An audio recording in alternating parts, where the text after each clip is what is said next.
focused on is the receiver in front of you. But when you're in zone, you're allowed to read the quarterback's eyes and go to the ball. That's exactly what happened on that play. So let's discuss the Detroit Lions as their offense makes their way back out there, Charles.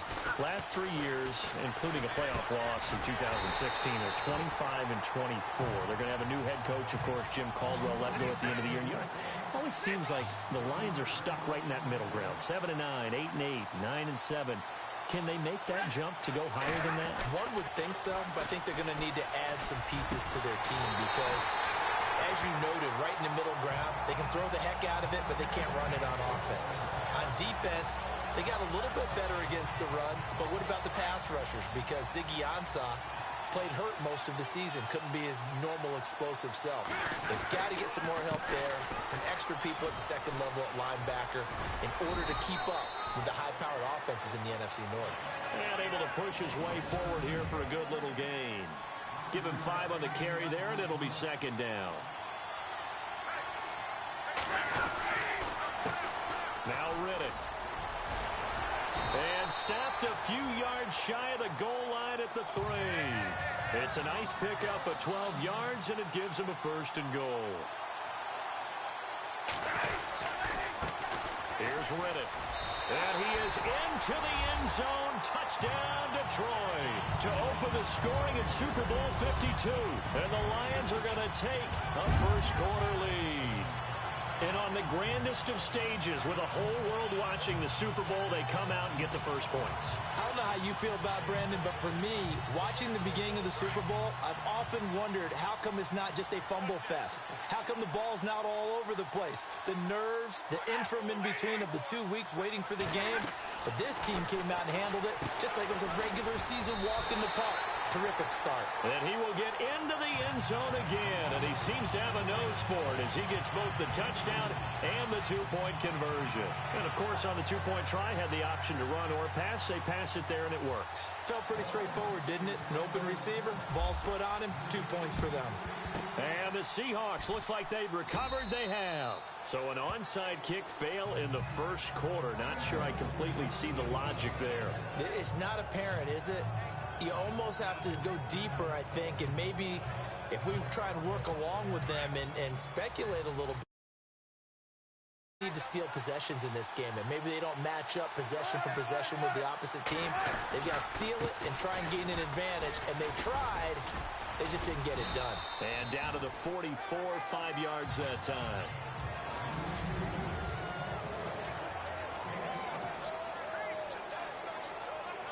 And after the play on the ground, that brings up second down here.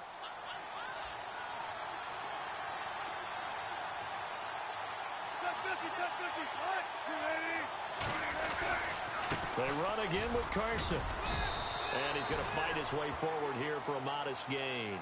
It's a 4-yard pickup, and that is going to set up a 3rd and 1. When you find that kind of yardage, you couldn't be more confident as a ball carrier. And guess what? You're going to go back and tell your offensive coordinator, I'd like to keep carrying it, thank you. This is 3rd and 1. Very likely 4-down territory, even if they don't get it, though. Now it's Carson. Just a gain of a couple, but good enough to keep the drive rolling. I like this focus there because he wasn't thinking about breaking that one big. All he thought about was, I need 1. Let's go get that. Ended up picking up 2.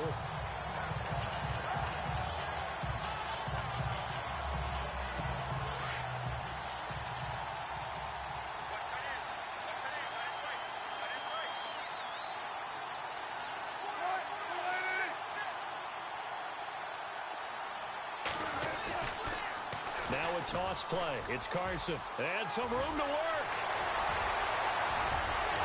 And all the way in. Touchdown, Seattle. A great effort there. 39 yards. And the Seahawks, a 2-point conversion away from tying the game. Well, partner, that was another explosive run, and one thing I've learned in our time in this game, yes, the offensive line has to get a lot of credit, but for big runs to occur, the wide receivers have to block well downfield. And then you have to have a good guy carrying the ball, too, right? Oh, without a doubt. You need that difference maker lugging the rock. They'll try the draw. And he goes backwards on this one, losing yardage to the 7. I know it's still just the first half, but we'll see if that 2 points looms large later. I would have kicked it. And I know that they were trying to equal the score, but sometimes you kind of get seduced into that. It's the first half. Kick the extra point and continue to play so you don't have to chase points later. Now hold everything here. We're going to get a timeout by the offense. They'll have 2 remaining as we step aside here in this first quarter.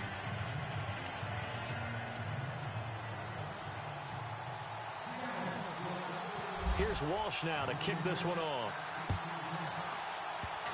Very short kick. This will be taken by one of the up men.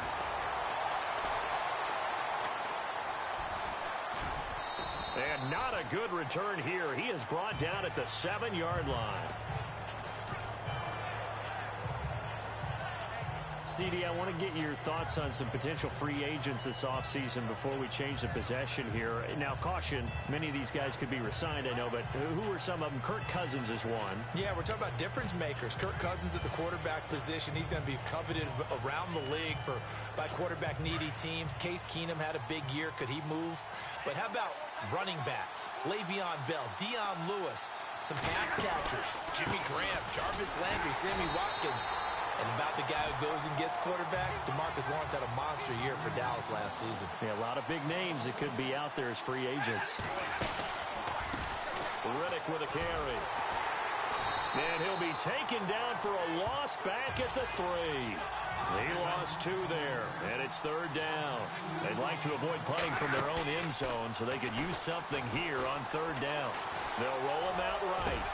It's caught. Jones. A good pickup there at 22. As a general rule, offensive linemen like to know where their quarterback's going to be when he's setting up to throw the football. But sometimes they just have to get on the run, get on the move. He was able to do that on that play and picks up a 1st down with a nice throw.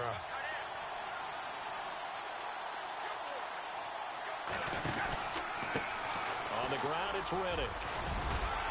And he'll take this up near the 35, maybe the 34. A good run there on 1st down, and it'll leave him with a 2nd and 2. Now a handoff here to his running back. And he went nowhere. He'll lose yardage back to the 29.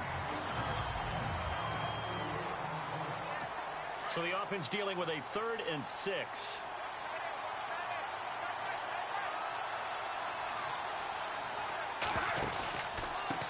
And he'll give it here to his running back. And he's going to go backward. They get him behind the line. That'll make it 4th down after a loss of 1. So they will go for it. Stafford. And some room to run now. And his guys are going to get the football at the 37-yard line. And Brandon, this is a real nice job defensively of getting inside a quarterback's head and figuring out, okay, where's he going with the football? Because you can make an educated guess defensively, not all the time, but sometimes. And when you're right, you've got a decent chance of coming away with the football. Charles, earlier we talked a lot about Russell Wilson, what a great job he did last year in 2017 as Seattle's offense is working their way back onto the field. But they're probably going to need to find a running game to alleviate some of that pressure on Wilson, right? Yeah, you think? I mean, my goodness, when you take a look at what Russell Wilson did, he more than doubled the rushing yardage of Mike Davis, who finished 2nd. And Mike Davis didn't begin the year on Seattle's roster. They went through a number of runners this season, none of them that fit and really hit. Chris Carson, they thought was going to be the guy who got hurt early in the year, but they definitely have to find a running game and get back to playing that Seattle football of run first and let Russell Wilson take over from there. And he showcases the spin, a pretty good game before he's taken down. It'll be a pickup of 10 yards, and that'll bring up a 2nd and just about a few inches here.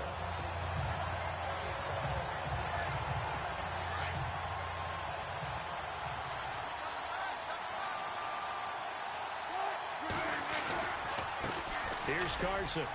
And he'll be brought down this time at the 5-yard line.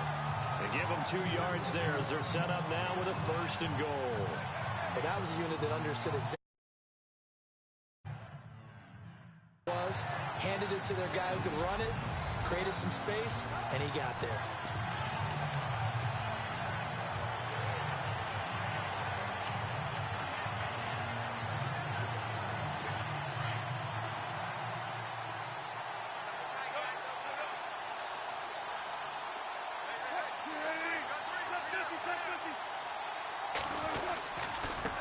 This is Carson. And he'll get this one back to the 5-yard line, but no further than that. No gain on the play that time, and it sets up 2nd and goal. Partner, when it's a goal-to-go situation, if you're on the field on defense, you have to know that you may be called on to make a tackle at any time. Here, the cornerback does exactly that. Plays the run really well and makes a big play.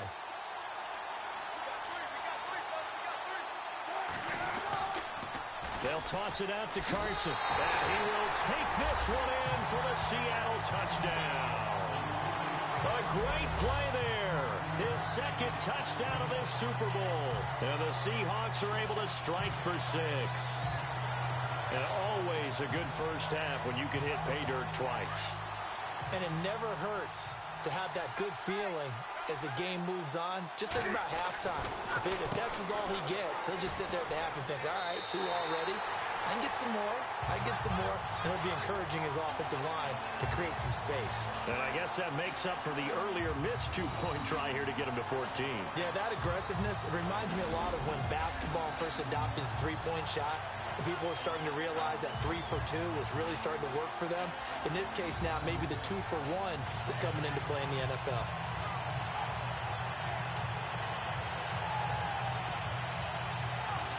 Boy, I guess they're going to keep trying to put the pedal to the metal here. They're going to try an onside kick.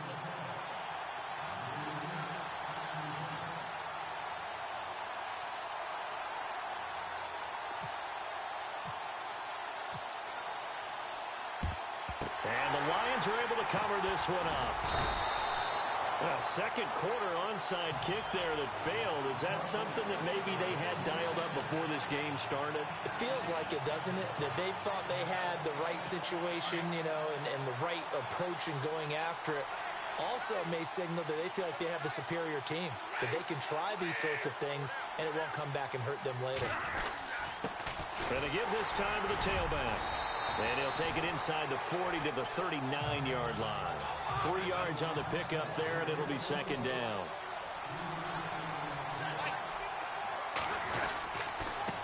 Now a handoff here to his running back. And he'll take this one down to the 36. 3 yards on the pickup. That's going to set up an interesting 3rd and about 4 to go.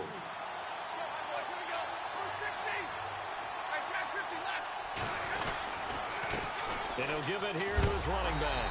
And he is going to feel that one. Knocked down hard. He lost 2, and it brings up 4th. On 4th down, Stafford. And he connects with Ebron. And he gets this one all the way down inside the 20-yard line. It's a gain of 21 that time. And it'll be 1st down Lions. And they give this time to the tailback. And there just continues to be nowhere to run. He's bottled up again at the line of scrimmage. Officially no gain on the play, and it's 2nd down. Now a handoff here to his running back. And they'll get him down right around the 16. Give him 2 on that run, and they're still left looking at a 3rd and about 9 to go. The best defensive linemen, they play with great leverage so they can get low and not get bowled over by offensive linemen. They have excellent hands. They can throw people off on a play. We just saw a great example of a really good run stop by a guy playing the defensive tackle position. Off of play action. Here's Stafford. And he couldn't hang on to it through the contact. Incomplete. That's a 1st down if he holds on, but you saw the contact, able to jar it free from him and force a 4th down. Great play defensively there, as you said, just to knock it free, because if he had caught that, past the sticks, 1st down. And the 10-year vet knocks it through the goalpost, and that will bring the deficit back down to 3. So the drive stalls out, but they are able to put 3 points on the board. Yeah, just a yard or two shorter than an extra point. So no problems converting there.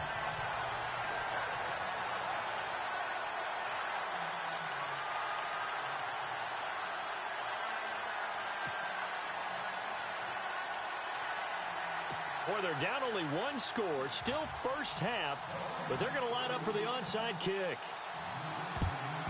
And the Seahawks, looks like they've recovered. They have. The risk-reward of the onside kick. When you don't get it, the risk comes out to play, and here they gave up great field position. And that's the key to everything, because you're trying your best to press advantages when you have them, and field position leads you to that type of play calling. And whether you want to blitz or whether you want to throw the ball deep, those types of things, now they've given up that type of field position, the advantage is switched to their opponent. Before the possession switches here, I had written down that I wanted to talk about some of the awards this past season in the NFL. We know Brady was the MVP, but Todd Gurley, Offensive Player of the Year. How about that for a bounce back? Many were questioning whether he'd had a sophomore slump the season before. Didn't even get to 1,000 yards. Was a dominant force in 2017. How about his teammate Aaron Donald on the defensive side? He took home Defensive Player of the Year award. Yeah, very impressive. They had both sides of the ball. Sean McVay deserving, I think you would agree, of Coach of the Year. Yeah, definitely. I mean, what he did for the Rams when they went from last in the league in scoring to leading the league in scoring and winning a division title. And how about the New Orleans Saints? Rookie of the Year, offense and defense. Alvin Kamara on offense, Marshawn Lattimore on defense. A huge loss on the play, and that's going to make it 4th down. But we all know that the instinct is to fight for every possible yard and try and pick something up. But every now and then, you've got to know when to turn off your instinct. Okay, in this situation, find a way to go down and save some yardage. I mean, quarterbacks do it all the time, right? Play up, we don't have it, just take the sack, fight for another down. In this case, though, he kept trying to make something happen, and that loss of yardage, it changes field position, changes everything you're trying to do. Pressure gets to him, and down he goes. Back at the 4-yard line. A surprising move to go for, and predictably, at least somewhat predictably, it doesn't pay off. Thank goodness, that means this next drive is going to begin 1st and goal already at the 5-yard line. I want to give a hat tip real quick, Charles, to J.J. Watt before the possession switches here. Walter Payton, NFL Man of the Year. They total. And he'll get into the end zone. Touchdown, Detroit. Eric Ebron, a 5-yard touchdown. And the Lions are in for 6. Boy, it's nice to have that big, reliable target you can go to. Each and every time. A lot of people see that position as a fallback. Throw it to them when all else fails. Not at all. This guy can make plays, and that's exactly what he just did. Yeah, play here for a touchdown. A nice, tidy little drive there, getting the ball in excellent field position, and only one play to score it. And the Seahawks, looks like they've recovered. They have. They find some open field here.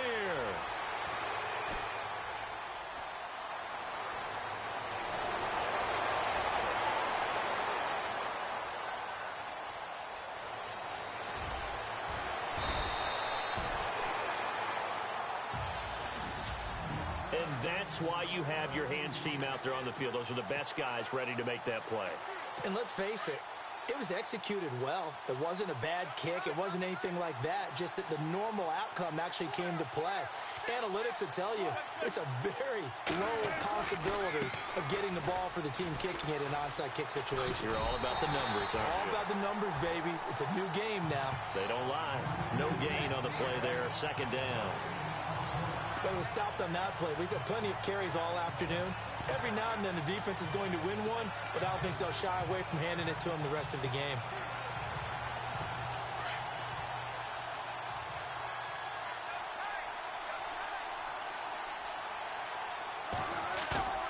Play action. Now Wilson. And Graham's got it over the middle.